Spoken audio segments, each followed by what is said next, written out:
Μαλάκα.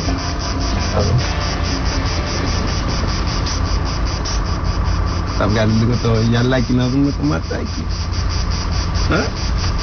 Έλα ρε μωρό μου, μίλα μας, γιατί μας αγαπάς. Άσε ρε τις κοπέλες ρε. Ψαρακά, δουλειά σου. Ωραίο το εργαλείο. Θα πας μια βόλτα με το κάμπριο. Πολύ γουστάρω μωράκια που οδηγάνε. Δεν μιλάτε τώρα. Ναι. Μωρακί, είσαι για λίγο babysitting. Θα μου πεις το ονοματάκι σου? Νόντα. Το άλλο? Περιστερόπουλος. Και ο φίλος σου? Όχι ρε Κατερίνα, δεν χρειάζεται να πάρεις το κάτω, θα έρθουμε εμείς. Και αυτό, λαγουδάκι. Έλα. Εσύ μωρό μου χρειάζεσαι ένα πραγματικό άντρα να σε φροντίζει. Έχω πραγματικό άντρα να με φροντίζει. Κουκλάκι μου έχεις. Γεια. Τον Κουρμπαλί τον ξέρεις? Κουρμπάλι. Ποιο Κουρμπάλι?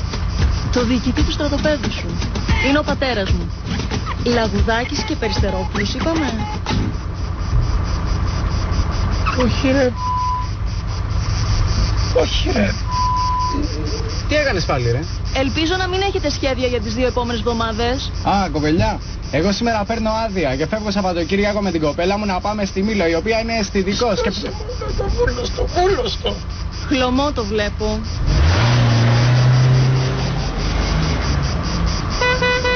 Τι είπε ρε, τι βλέπει χλώμα? Όχι ρε. Ρε μαλάκα, 1 εκατομμύριο γκόμενες στην Αθήνα και έπεσες πάνω στην κόρη του διοικητή. Είσαι μαλάκας. Κάμω τόχια. Καλά, εντάξει.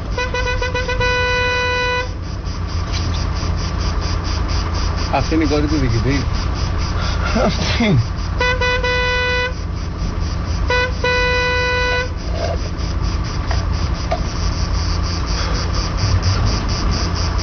Πώς είναι δυνατόν ρε φίλε, κάθε φορά να μπλέκομαι στις μαλακίες σου! Ρε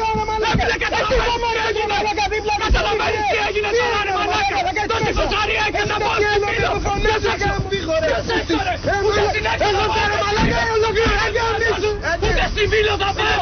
Πώς βλέπω κάθε φορά με σένα έτσι!